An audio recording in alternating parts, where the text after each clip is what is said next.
మొదటిగా తండ్రి అయిన దేవునికి నా కృతజ్ఞతాస్తుతులు. మరొక పర్యాయము ఇలా వాక్యాన్ని వివరించడానికి నాకు ఇచ్చినటువంటి అవకాశాన్ని బట్టి తండ్రి అయిన దేవునికి నా కృతజ్ఞతాస్తుతులు తెలియజేస్తున్నాను. ఈ సమయంలో వాక్య భాగాన్ని ప్రారంభించుకుందామండి.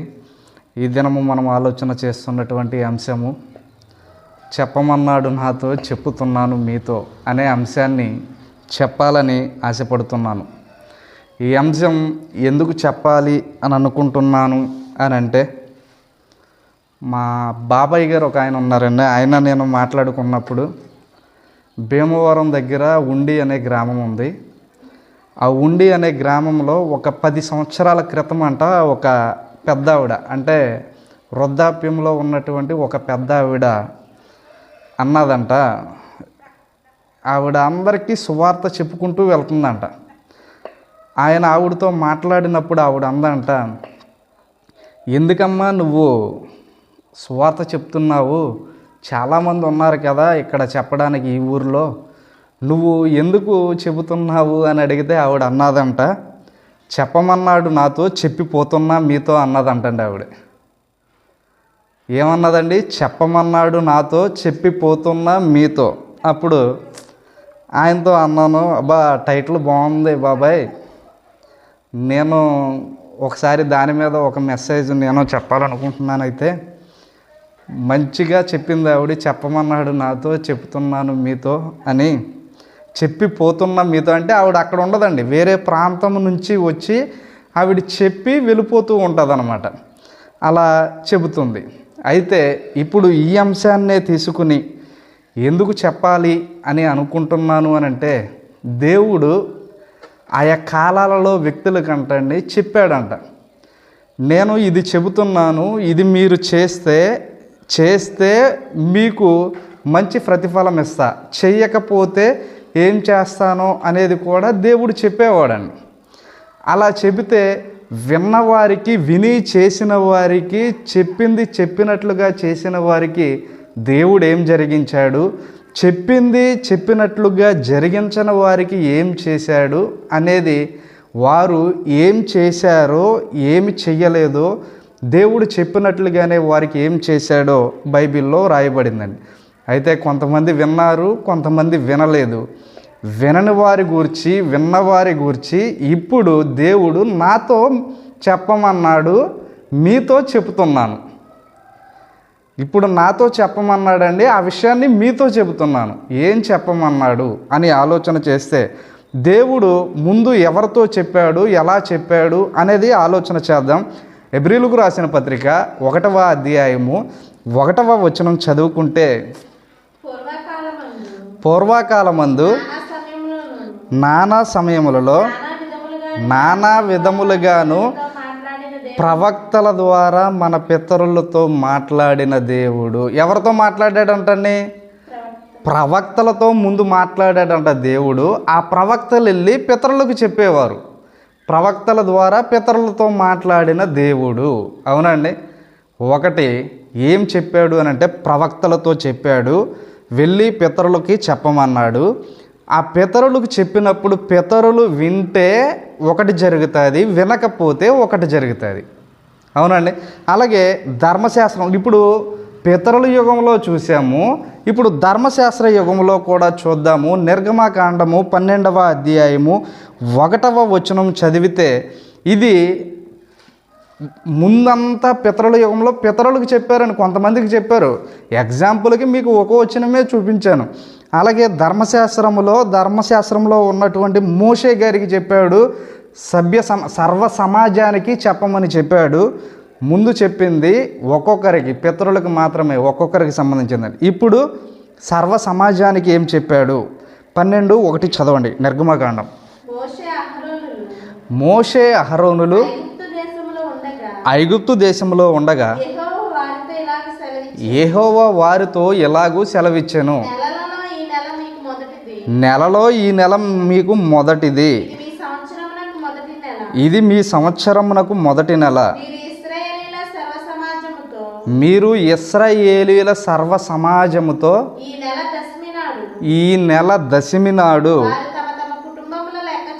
వారు తమ తమ కుటుంబముల లెక్క చొప్పున గొర్రె పిల్లని వధించాలని ఎవరికి చెప్పాడు అనంటే దేవుడు మోషే గారికి అహరోనికి చెప్పి ఆ ఇశ్రాయేలీయుల సర్వ సమాజానికి మీరు ఇది తెలియపరచండి, వారు ఒక్కొక్కరు ఒక్కొక్క గొర్రెపిల్లను వధించాలి అని చెప్పి సర్వ సమాజానికి తెలియపరిచారు ప్రియ దేవుని వారలారా.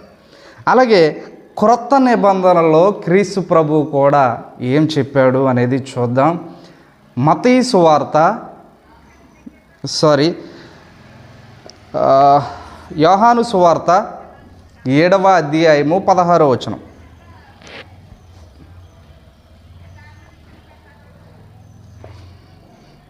చదవాలి. అందుకు యేసు నేను చేయు బోధ నాది కాదు, నన్ను పంపిన వానిదే. ఎవడైనను ఆయన చిత్తము చప్పున చేయ నిశ్చయించుకొనిన ఎడల ఆ బోధ దేని వలన కలిగినదో, దేవుని వలన కలిగినదో లేక నా అంతట నేనే బోధించుచున్నానో వాడు తెలుసుకొనును. ఇప్పుడు క్రీస్తు ప్రభువు వారు కూడా నేను బోధించే బోధ నాది కాదు, ముందు నాకు నా తండ్రి తెలియపరిచాడు, ఆ విషయాన్ని మీతో తెలియపరుస్తున్నాను అని చెప్పి అక్కడ క్రీస్తు ప్రభువు వారు తెలియపరిచారు. ఇప్పుడు 3 యుగాల్లో నుండి 3 వచనాలను మనం చదువుకోవడం జరిగింది ప్రియ దేవుని వారలారా. మొదటి యుగము పితరుల యుగము. పితరుల యుగములో దేవుడు నేలమంటి తీసుకుని నిర్మించినటువంటి ఆదాముకి ఏం తెలియపరిచాడు అనేది మనం ఆలోచన చేస్తే ఆదికాండ గ్రంథము 2వ అధ్యాయము 16-17 వచనాలు మీరు చదివితే, మరియు దేవుడైన యెహోవా ఈ తోటలోనున్న ప్రతి వృక్ష ఫలములను నీవు నిరభ్యంతరముగా తినవచ్చును, అయితే మంచి చెడ్డల తెలువునిచ్చు వృక్ష ఫలము యొక్క ఫలములను తినకూడదు. నీవు వాటిని తిను దినమున నిశ్చయముగా చచ్చెదవని నరునికి ఆజ్ఞాపించెను. ఇప్పుడు తినకూడదు అని చెప్పాడండి.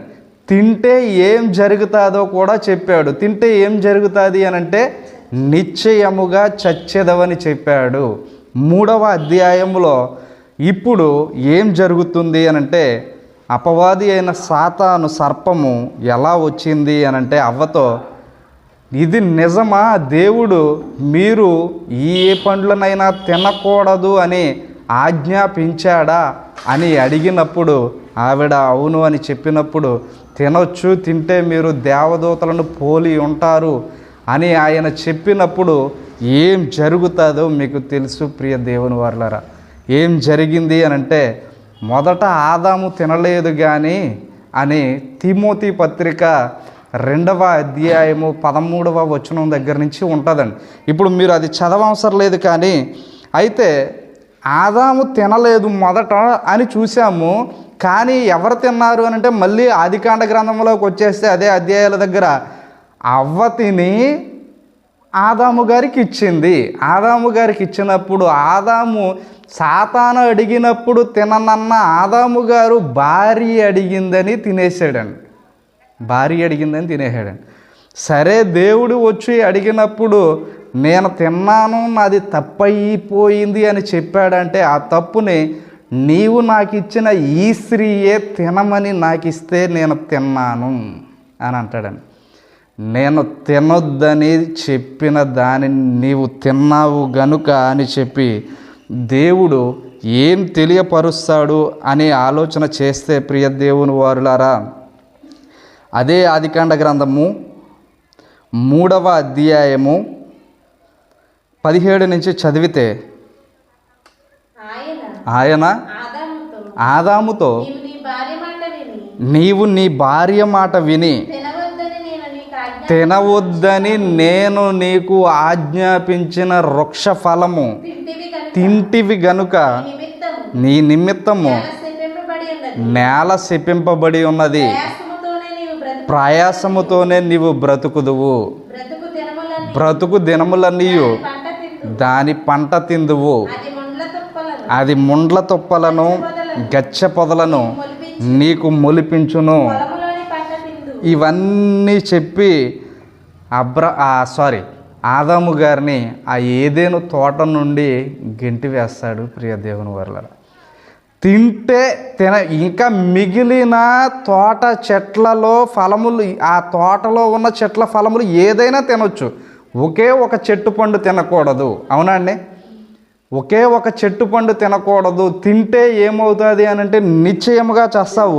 అక్కడ ఇంకొక పండు ఉందండి, ఇంకొక పండు కూడా చూద్దాం. 23వ వచనం, 3వ అధ్యాయం 23వ వచనం చూడండి. దేవుడైన యెహోవా అతడు ఏ నేల నుండి 24వ వచనం చదవండి. అప్పుడు ఆయన ఆదామును వెళ్ళగొట్టి 22 చదవండి. అప్పుడు దేవుడైన యెహోవా ఇదిగో మంచి చెడ్డలను ఎరుగునట్లు ఆదాము మనలో ఒకని వంటి వాడాయను. కాబట్టి అతడు ఒకవేళ తన చేయి చాచి జీవవృక్ష ఫలమును కూడా తీసుకొని తిని నిరంతరము జీవించునేమో అని. అంటే అక్కడ ఇంకో చెట్టు ఏముందండి? జీవవృక్ష ఫలము. ముందు చెట్టు ఏ చెట్టు అండి? మంచి చెడ్డ తెలివినిచ్చే వృక్ష ఫలము. ఆ పండు కాకుండా ఈ పండు తినుంటే నిరంతరము జీవించేవాడండి. అవునండి? ఇప్పుడు ఏ పండు తిన్నాడంటే దేవుడు తినొద్దన్న పండు తిని ఏమైపోయాడండి? ఆత్మీయంగా చనిపోయాడండి. ఆత్మీయంగా చనిపోయాడు. ఏదైనా తోట నుండి గెంటివేయబడ్డాడండి. దేవుడు చెప్పింది చెప్పినట్లు చేస్తే ఆయనకి ఏం చేసేవాడు అని అంటే చూశారు కదండి మీరే.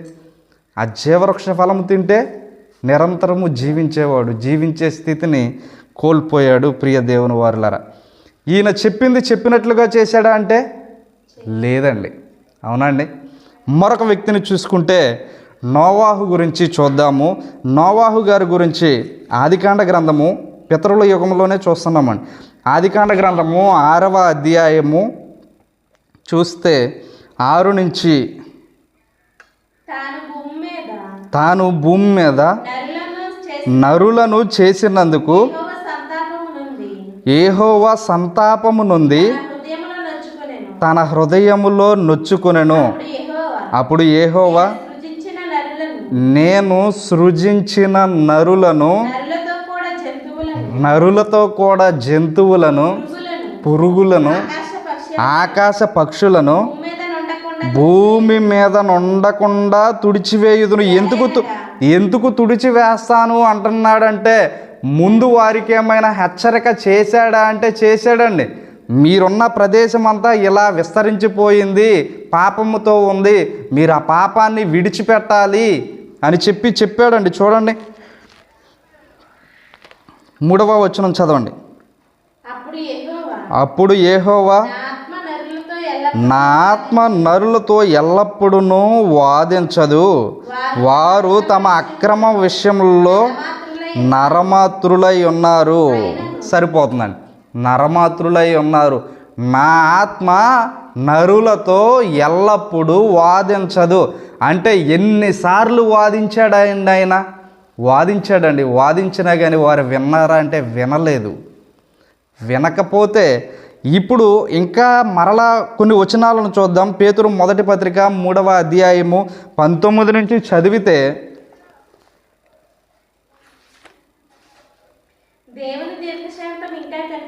దేవుని దీర్ఘశాంతము ఇంకా కనిపెట్టుచుండినప్పుడు పూర్వము నోవాహు దినములలో వాడ సిద్ధపరచుచుండగా అవిధేయులైన వారి యొద్దకు, వాడ సిద్ధపరుస్తున్నప్పుడు కూడానండి, వాడ సిద్ధపరచుచుండగా అవిధేయులైన వారి యొద్దకు అనగా చెరలో ఉన్న ఆత్మల యొద్దకు ఆయన ఆత్మరూపిగా వెళ్ళి వారికి ప్రకటించాడండి. దేవుడు ప్రకటించాడు, వినలేదండి. దేవుడు చెప్పాడండి. చెప్పినట్లు చేస్తే ఆయన ఏం చేస్తాడో చెబుతూ ఉండేవాడండి. ప్రతిసారి చెప్పినట్లు వింటే నీ సంతానం బహుగా విస్తరిస్తుంది అని చాలామంది బైబిల్లో చెప్పేవాడు కదండి. ఏం చేస్తానో చెప్పేవాడు దేవుడు. ప్రియ దేవుని వర్లారా, వీరందరికీ చెబితే వీరు వినేవారు కదండి. వినేవారు కాకపోతే అప్పుడు ఏం జరిగింది అని అంటే, ఆదికాండ గ్రంథం 6వ అధ్యాయం దగ్గరకు వస్తే అక్కడ 6వ అధ్యాయంలో నోవాహు గారి పరిస్థితి ఏమిటి అంటే 8వ వచనం నుంచి చదవండి. అయితే నోవాహు యెహోవా దృష్టి యందు కృప పొందినవాడాయను. నోవాహు వంశావళి ఇదే. నోవాహు నీతిపరుడును, తన తరములలో నిందారహితుడై ఉండెను. నోవాహును దేవునితో కూడా నడిచినవాడు. సరిపోతుందండి. ఇప్పుడు ఇలా దేవుని ఎదుట నీతిమంతుడు, నిందారహితుడిగా ఉండి దేవునితో నడుస్తున్నాడు.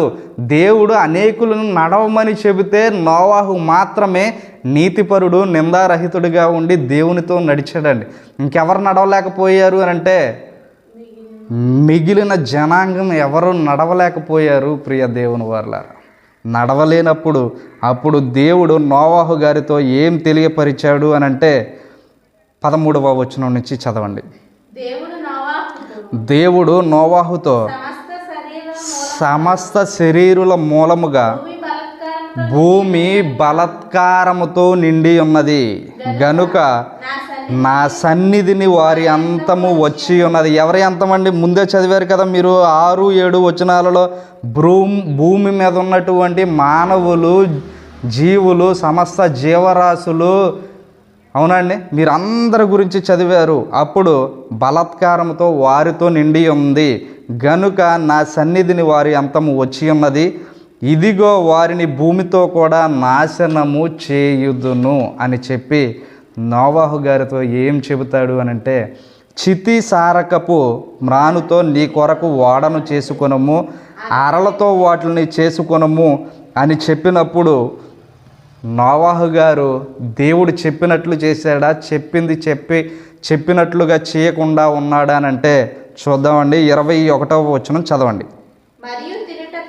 మరియు తినుటకు నానా విధములైన ఆహార పదార్థములు కూర్చుకొని నీ దగ్గర ఉంచుకొనుము అని, అవి నీకును వాటికినంటే ఆ ఓడలో ఎక్కినటువంటి జంతువులన్నిటికి, చతుష్పద జంతువులకు ఇంకా వాటన్నిటికీ ఉంటాయని చెప్పాడండి దేవుడు. చెప్పాను.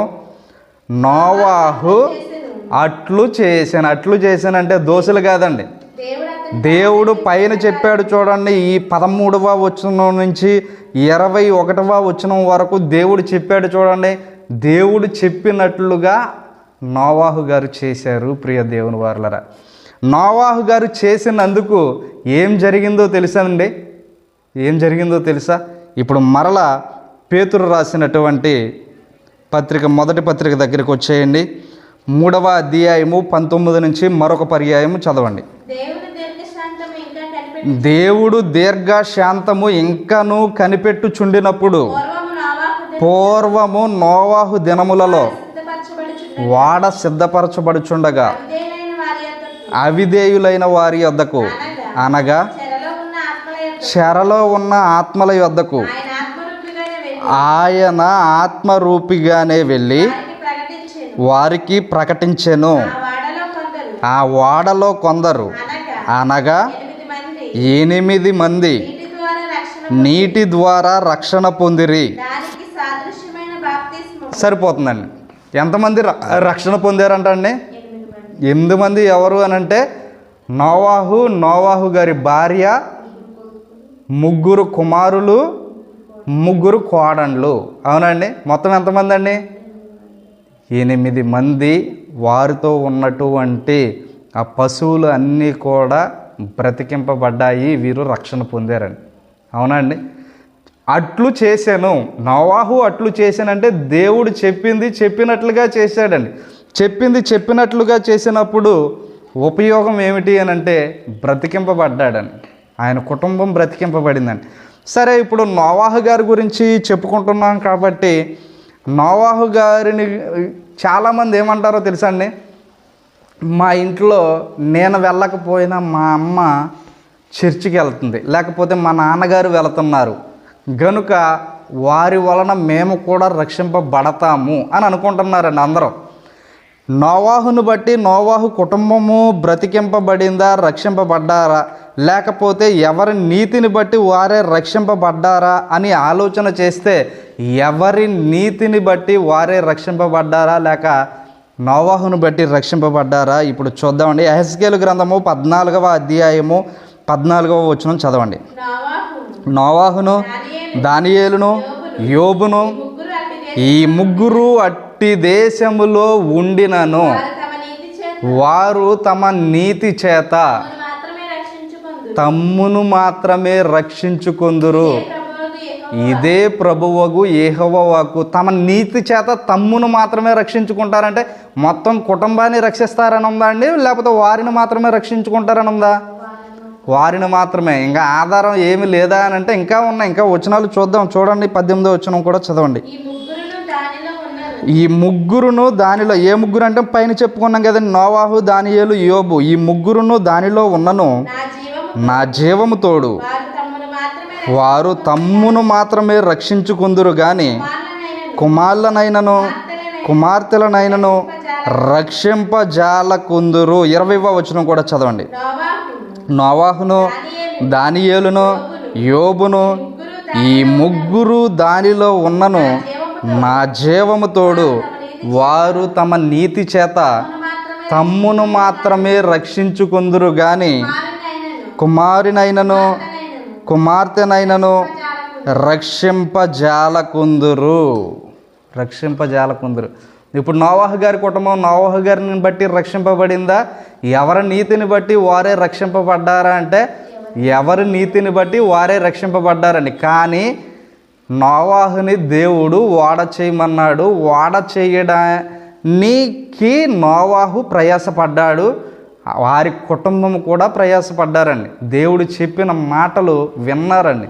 నోవాహు వారి కుటుంబానికి చెప్పాడు, వారందరూ విన్నారు. ప్రియ దేవుని వారలారా, గనుక ఇప్పుడు ఏం జరిగింది అని అంటే వీరు రక్షింపబడ్డారు.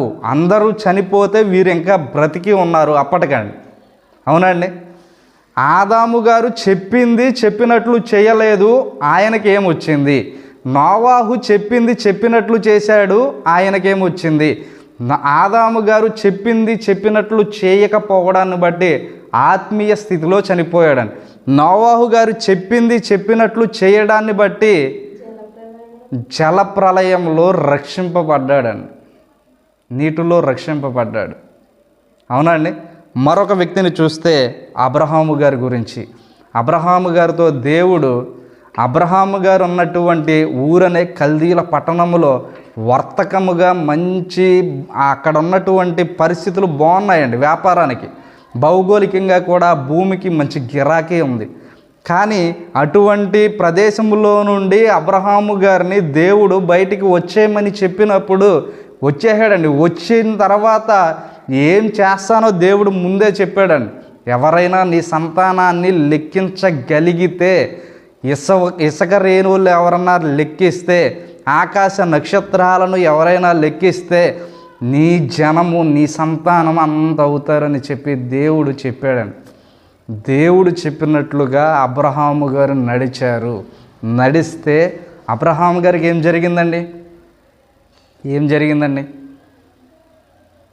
ఆయన సంతానం అలాగే విస్తరిస్తుందండి, ఇప్పటికి కూడా విస్తరిస్తుందండి. ఎలా అంటే గలతీయులకు రాసిన పత్రిక 3వ అధ్యాయము 16వ వచనం చదువుకుందాం. గలతీ పత్రిక 3వ అధ్యాయము 16వ వచనం చదవండి. అబ్రహామునకును అతని సంతానమునకును వాగ్దానములు చేయబడెను, ఆయన అనేకులను గూర్చి అన్నట్లు నీ సంతానమునకని చెప్పక ఒకని గూర్చి అన్నట్లే నీ సంతానమునకు అనెను. ఆ సంతానము క్రీస్తే. అవునండి. క్రీస్తు ద్వారా మనము దేవునికి దత్తపుత్రులముగా తీర్చబడ్డాం. అవునండి. ఇప్పటికి కూడా అబ్రహాం సంతానం ఆశీర్వదింపబడుతూనే ఉంది. ప్రియ దేవుని వారలారా, ఆలోచించాలి. ఇప్పటి వరకు పితరుల యుగంలో చూసుకున్నాం. ఇది చెప్పింది ఒక్కొక్క వ్యక్తికి, ఒక్కొక్క పితరుడికి దేవుడు ప్రవక్తల ద్వారా తెలియపరిచిన దానిని చెప్పినట్లుగా విని చేసిన వారికి చేసింది దేవుడు ఏది చెప్పిందో అది జరిగిందండి. ఆశీర్వదిస్తానంటే ఆశీర్వదించాడు. చెప్పింది చెప్పినట్లుగా చేయని వారికి శిక్ష వచ్చిందండి. అవునండి, ఆలోచించాలి. ఇప్పుడు ధర్మశాస్త్ర యుగంలోనికి వచ్చేసరికి, ధర్మశాస్త్ర యుగంలో అయితే జనాంగానికి చెప్పాడండి దేవుడు. మనం ముందే చదువుకున్నాం కదండి, నిర్గమాకాండము 12వ అధ్యాయము 1వ వచనంలో. అలా మోషే గారికి దేవుడు ఏం తెలియపరుస్తాడు అని అంటే, ధర్మశాస్త్ర యుగంలో నేను ఈ కట్టడాలను మీకు ఇస్తున్నాను, ఈ కట్టడాలను మీరు అనుసరించి నడిస్తే ఏం చేస్తాను, మీకు ఎటువంటి మేలులు ఉంటాయి అనేది దేవుడు చెప్పాడు అని అంటే ఆజ్ఞలు ఇచ్చాడు కదండి.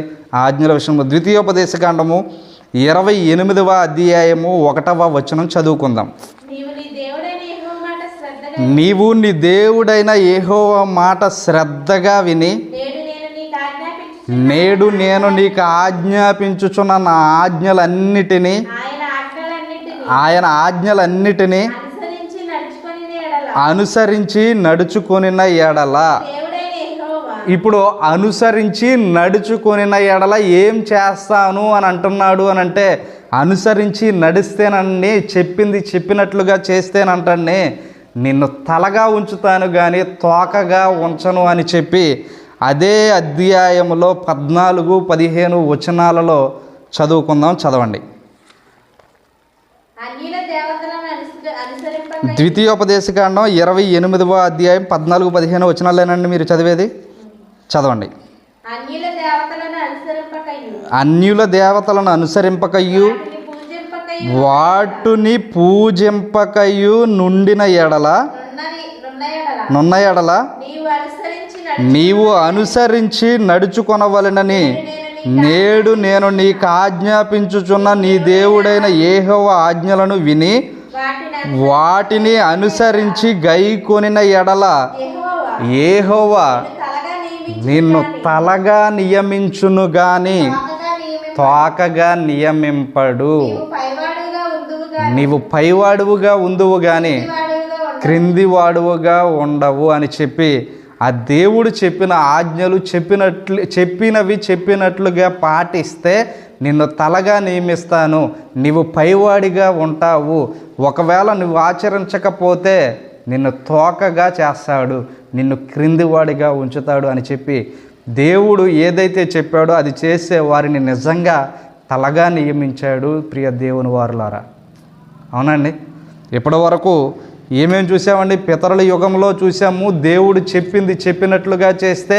అలాగే ధర్మశాస్త్ర యుగంలో కూడా చూసాము. ఇప్పుడు క్రొత్త నిబంధన దగ్గరకు వస్తున్నాము. క్రొత్త నిబంధనలో క్రీస్తు ఏం చెప్పారు, ఏం చెప్పి వెళ్ళిపోయారు. క్రీస్తు ఏం చెప్పారు అని అంటే మంచి వర్తమానం చెప్పారండి. సువార్త చెప్పాడు ఆయన. సువార్త ఉన్నంతకాలము సువార్త చెప్పాడు. వెళ్ళిపోయేటప్పుడు ఏం చెప్పాడు అని అంటే చూద్దామండి. యోహాను సువార్త 14వ అధ్యాయము చదవండి. మొదటి వచనం. యోహాను సువార్త 14వ అధ్యాయము మొదటి వచనము 2వ వచనం చదవండి. మీ హృదయమును కలవరపడనీయకుడి, దేవుని యందు విశ్వాసం ఉంచుచున్నారు, నాయందును విశ్వాసం ఉంచుడి.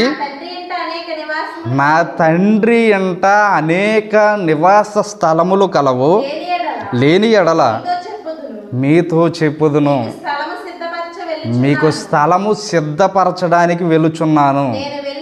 నేను వెళ్ళి మీకు స్థలము సిద్ధపరచని ఎడల,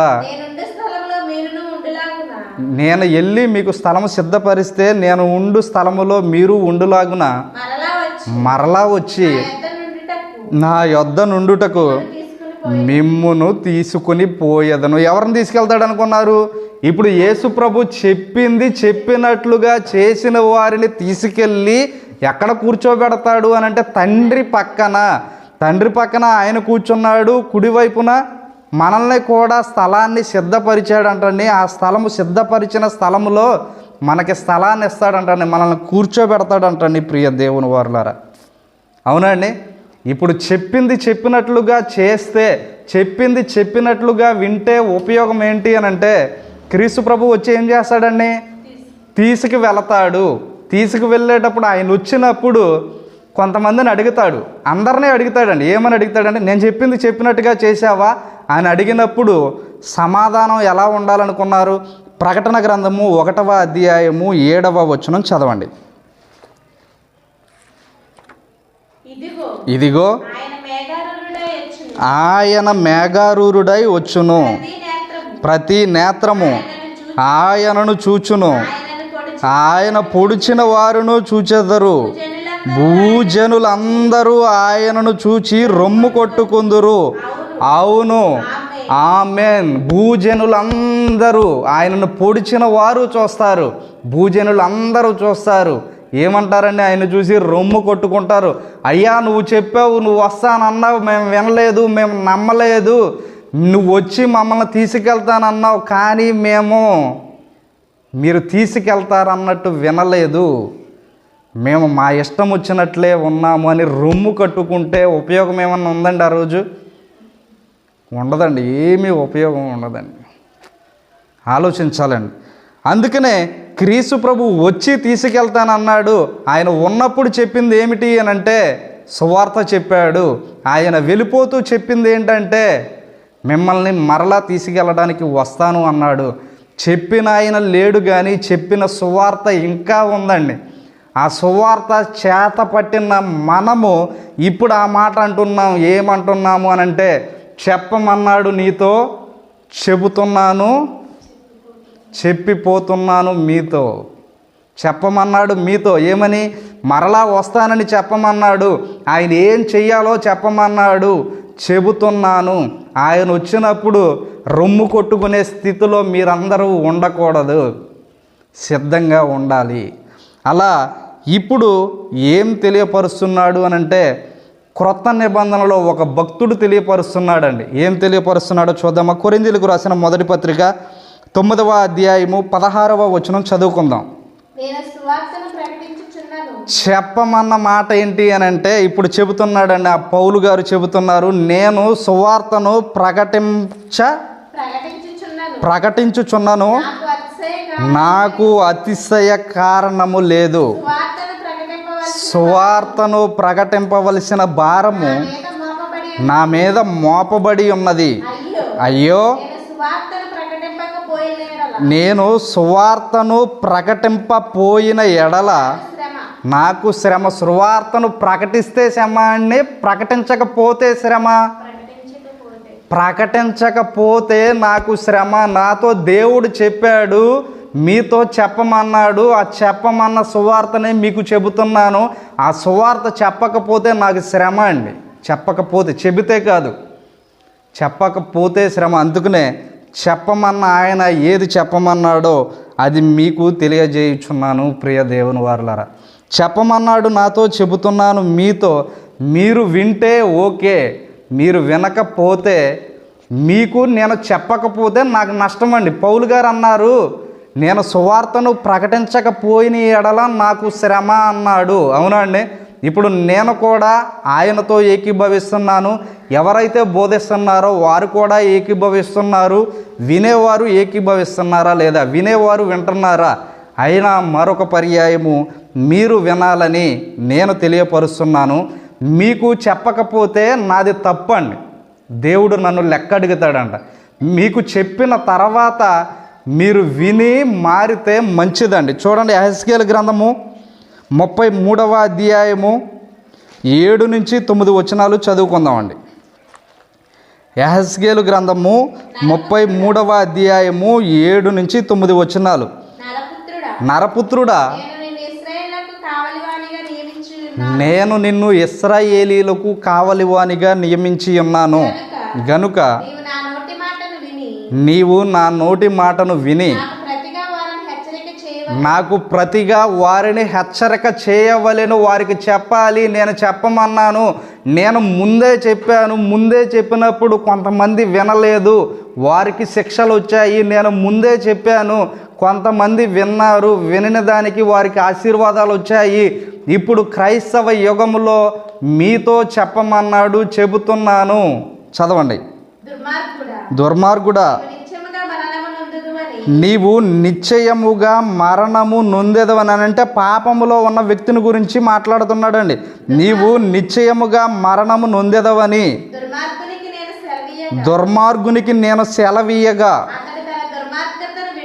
అతడు తన దుర్మార్గతను విడిచి జాగ్రత్త పడునట్లు నీవు ఆ దుర్మార్గునికి నా మాట నాతో చెప్పమన్నాడు అంటున్నాను కదండి. ఆ మాట నేను తెలియజేయని ఎడల ఆ దుర్మార్గుడు తన దోషమును బట్టి మరణము నొందును గాని అతని ప్రాణమును గూర్చి నిన్ను అంటే నన్ను చేస్తాడంటండి. ఎవరైతే బోధిస్తున్నారో వారిని విచారణ చేస్తాడంటండి. ఏమని?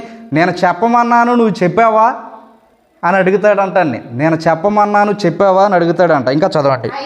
అయితే ఆ దుర్మార్గుడు తన దుర్మార్గతను విడువవలెనని నీవు అతనిని హెచ్చరిక చేయగా అతడు తన దుర్మార్గతను విడువని ఎడల అతడు తన దోషమును బట్టి మరణము నొందును గాని నీవు నీ ప్రాణము దక్కించుకొందువు. ఎందుకు దక్కించుకుంటావంటే చెప్పమన్నాడు, నాతో చెప్తున్నాను, నీతో చెప్పకపోతే నాది తప్పండి. నన్ను విచారణ చేస్తాడంట, మీ ప్రాణాలను బట్టి నన్ను అడుగుతాడంట లెక్క. ఇప్పుడు చెప్పిన తర్వాత కూడా మీరు ఆ దుర్మార్గత విడవకపోతే ఎప్పుడైనా విడిచినా చనిపోతాం, విడవకపోయినా చనిపోతాం. కానీ ఇప్పుడు లెక్క ఎవరిని అడగడంటే దేవుడు నన్ను అడగడంటండి. అందుకనే అపోస్తులుడైన పౌలు గారు సువార్త చెప్పవలసిన భారము నా మీద మోపబడి ఉన్నది, దానిని నేను అతిశయ కారణంగా తీసుకోవట్లేదు, కానీ సువార్తను ప్రకటింపకపోతే నాకు శ్రమ అంటున్నాడండి. శ్రమ అంటున్నాడు. ప్రియ దేవుని వారులారా, గనుక ఆలోచించవలసిన వారమై ఉన్నాము. అందుకనే యాకోబు పత్రికలో 3వ అధ్యాయము 1వ వచనములో చెప్పమన్నది చెప్పకపోతే, బోధకులము అయ్యుండి చేయకపోతే ఒక మాట ఉందండి అక్కడ. నా సహోదరులారా, మీ విశ్వాసమునకు కలుగు పరీక్ష ఓర్పును పుట్టించునని ఎరిగి. యాకోబు పత్రిక 3:1 నా సహోదరులారా, బోధకులమైన మనము మరీ కఠినమైన తీర్పు పొందుదమని తెలుసుకొని మీలో అనేకులు బోధకులు కాకుండుడి. మీలో అనేకులు బోధకులు కాకుండుడి. కఠినమైన తీర్పు ఉందంటండి. ఆ కఠినమైన తీర్పు పొందొద్దని చెబుతున్నాడు దేవుడు. అవునండి. గనుక దేవుడు చెప్పింది చెప్పినట్లుగా చేయాలి. నాతో చెప్పింది చెప్పినట్లుగా చేస్తున్నాను. చెప్పమన్నాడు, మీతో చెప్పి వెళుతున్నాను. మీతో ఇంకా ఈ చెప్పిన విషయాలు మీ చేతులకు అప్పగిస్తున్నాను. మీరు దేవుడు చెప్పినట్లుగా వింటే, నోవాహు ఎలా అయితే రక్షింపబడ్డాడో, ఆ ప్రాంతంలో ఉన్నవారందరూ చనిపోయినా కానీ నోవాహు కుటుంబం రక్షింపబడ్డారో అలా రక్షింపబడతారు. అలాగే అబ్రహాము ఎలా అయితే తన సంతానం విస్తరించిందో, ఆ సంతానంలో మీరు కూడా ఉండి విస్తరిస్తారు. అవునండి. అలాగే క్రీస్తు ప్రభు మోషే గారి కాలంలోనే మోషే గారికి దేవుడు ఆజ్ఞలు ఇస్తూ, నా ఆజ్ఞలు గైకుంటే మీరు ఎలా ఉంటారని ఉందండి అక్కడ. మీరు ఎలా ఉంటారు అని అంటే పైవాడిగా ఉంటారు కానీ కిందవాడిగా ఉండరు. మీరు తలగా ఉంటారు కానీ తోకగా ఉండరు. అవునండి. చెప్పింది వింటే. అక్కడ ఎవరు వినలేదు ప్రారంభం అంటే ఆదాము వినలేదు. ఆదాము ఎక్కడి నుంచి తోసివేయబడ్డాడండి? ఏదైనా తోట నుండి గెంటి వేయబడ్డాడు, ఆత్మీయంగా చనిపోయాడు. క్రొత్త నిబంధనకు వచ్చిన తర్వాత క్రీస్తు ప్రభు సువార్తను చెప్పి వెళ్ళిపోయేటప్పుడు ఆయన మన కోసం ప్రాణం పెట్టాడు. వెళ్ళిపోయేటప్పుడు మరలా వచ్చి తీసుకెళ్తానన్నాడు. మరలా వచ్చి తీసుకువెళ్ళడానికి ముందు ఆయన చెప్పినట్లు చేస్తే మనకేంటి ఉపయోగము అని అంటే, మనము ఆయన మనకు సిద్ధపరిచిన స్థలంలో ఉండే అవకాశం మనకుంది. లేకపోతే ఏ స్థలంలో అండి? అపవాదికిని దాని దూతలకును తయారు చేయబడిన నరకములో పడవేయబడే పరిస్థితి ఉంది. ప్రియ దేవుని వారలారా, ఓపికగా వినిన మీ అందరికీ నా కృతజ్ఞతలు, వందనాలు.